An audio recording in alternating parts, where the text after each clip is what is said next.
Hey guys, welcome back. We're working on example 3. Okay, so it looks like this, and we're getting ready to use a strategy we've used before, but even bigger. So let's do it. I'm gonna try to take all of this raw numbers, this, 1, 2, 3, 4, 5, 6, 7, 8. These 8 locations, which makes sense in a two-way table. I have only 4 locations. So now I have 8 locations, and all those 8 have to add up to my grand total. So let's do it. Now it says 69 own a cell, so I'll put that there. 45 own a computer, and 23 own an iPod. Now 4 don't own any of the 3 items, so that goes out here. 34 own a cell phone, but not a computer nor an iPad. So that's like saying, so I'm working my way through putting these numbers in my table. 34 own a cell phone, but not the other 2. So that's the same thing as saying only a cell phone. Okay, so 34, only a cell phone. So these are these overlaps. So they're saying 34 are only a cell phone. 6 own all 3. Okay, so that goes here in my, this location is overlapping all. 8 own a cell phone and an iPod, but not a computer. So we just have to find that location in our picture. 8 own a cell phone and an iPod. Cell and an iPod, so these are the people that own a cell and an iPod.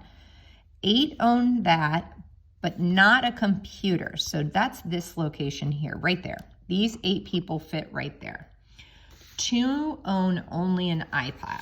Okay, 2 own only an iPad. Okay, now using a different colors so that it's a little bit more obvious, you again might want to pause the video and try to use the concept of complement to logically work your way through finishing the rest of the table. So let's do it. We notice here, iPod, that everyone in this square has to add up to 23. So these 4 numbers add up to 23, and we just have 1 missing. So let's work our way backwards. 23 minus 8 minus 2 minus 6 is 7. All right. Well, what else? That worked out because I know these people have to own a cell phone. So these 4 numbers have to add up to 69. So 69 minus 34 minus 8 minus 6 is 21. Cool. Okay, and last but not least, these people have to add up to 45. So 45 minus 21 minus 6 minus 7. So fun. Okay. So here we go. All of this raw data has to add up to the all. This is our raw data. So these numbers, all the ones I highlight, not the hidden ones, those are my subtotals, but all those have to add up to all. So let's do it.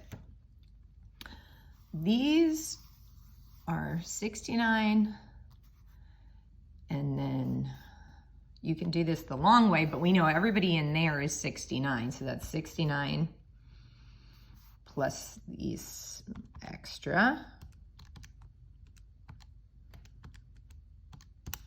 Okay, so I get a total of 93. There's a total of 93 students that were part of this survey. Now we can go back and answer our questions. Very cool. So how many students were polled? 93. What is the probability that a randomly selected person owns a computer? Well, that we already had. We know 45 of these 93 own a computer. So 45 out of 93. 45 people own a computer out of the total of 93. What is the probability a computer owner owns an iPod? So let's take a look. Out of these green people, how many of those also own an iPad? So it looks like these 6 and those 7 also own an iPod. Okay.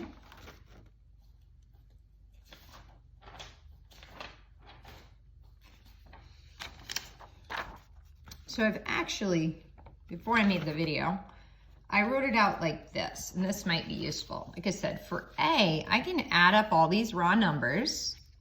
For B, we know 45 computer owners out of the 93.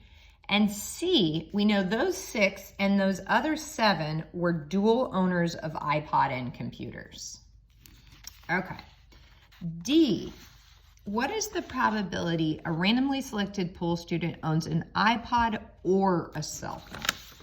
So once again, we can use the formula if it's helpful. 23 own an iPod, 69 own a cell phone, and we want to subtract the 14 in the overlap. So here's our answer. Now let's take a look what that looks like in the table. These 23 own an iPod, these 69 own a cell phone, and we have to make sure we don't count these 14 people twice. So again, we could add up all these numbers, and that would also equal 78. Or we can add up the 69 and the 23, just making sure to subtract the 14 we counted twice. Okay. Now E, it says, what's the probability that a randomly selected pool student owns an iPod and a cell phone? So let's see, that's asking for the overlap. An iPod and a cell phone are these 14 people. These 8 own both, these 8 own both, and they also happen to own a computer, but we don't care about that in the moment. We know that these 14 people own both. So those 14 people are dual owners of cell phones and iPods. Awesome. Now, using this strategy, I'm going to try to work this other question about digging and tunneling. Now, it actually got cut off, so it's not really asking you a question. So we're just going to use what we just learned to build our Venn diagrams. And then I think, as we know, if we build a good Venn diagram, we can answer any question about the information. So let's do it. We're going to build a new Venn diagram about our prairie dogs.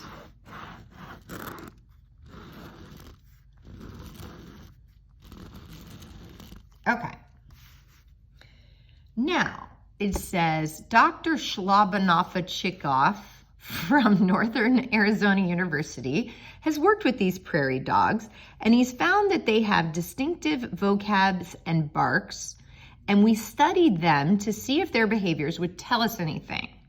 So it looks like our choices are either our prairie dogs are digging, or they're grazing,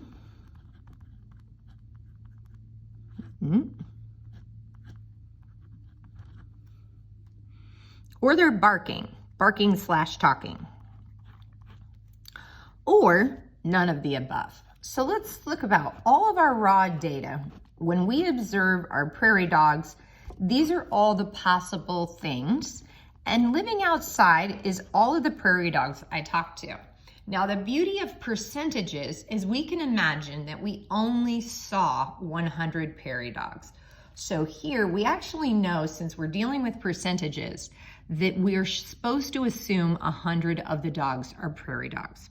Okay, now we know 32 out of the 100, so I'm gonna pretend I saw 100, 32 were digging tunnels, 80% were grazing, so almost all of them were eating of some sort. And how many were barking, talking? Okay, 45 were barking, talking. So I'm working my way through here. I've dealt with this number, and that number.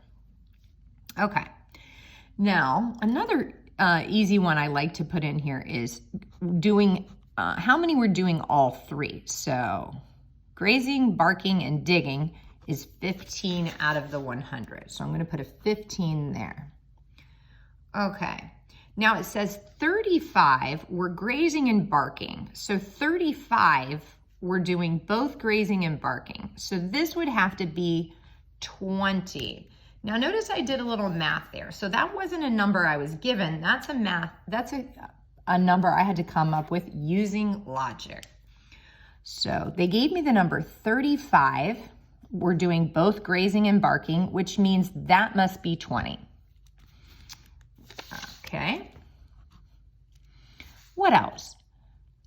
17 were digging and barking.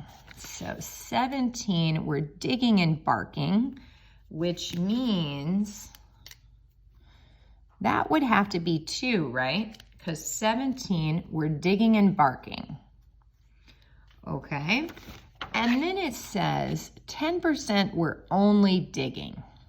10% were only digging. That would mean this 10% is only digging.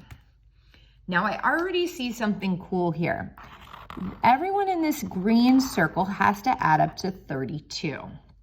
So I can work backwards to fill in that missing number. 32, take away 15, take away 2, take away 10 is 5. Okay. Now I notice something else. Every number that's in this circle is there, and those all have to add up to 80, except this one is missing. So working backwards, 80, take away 5, take away 15, take away 20, 40. Cool.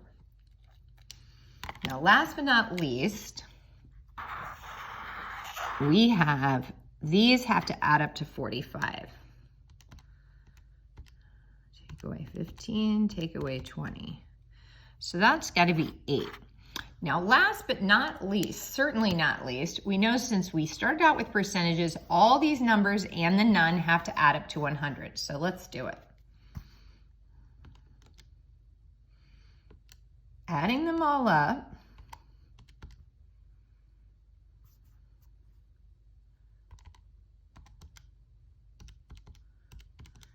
We get 100. So that tells us that we didn't observe any dogs doing absolutely nothing. So every dog in the observation was doing something.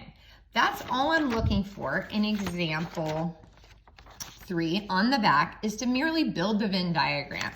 Awesome. Thanks for joining us. Check out the last video for example 4.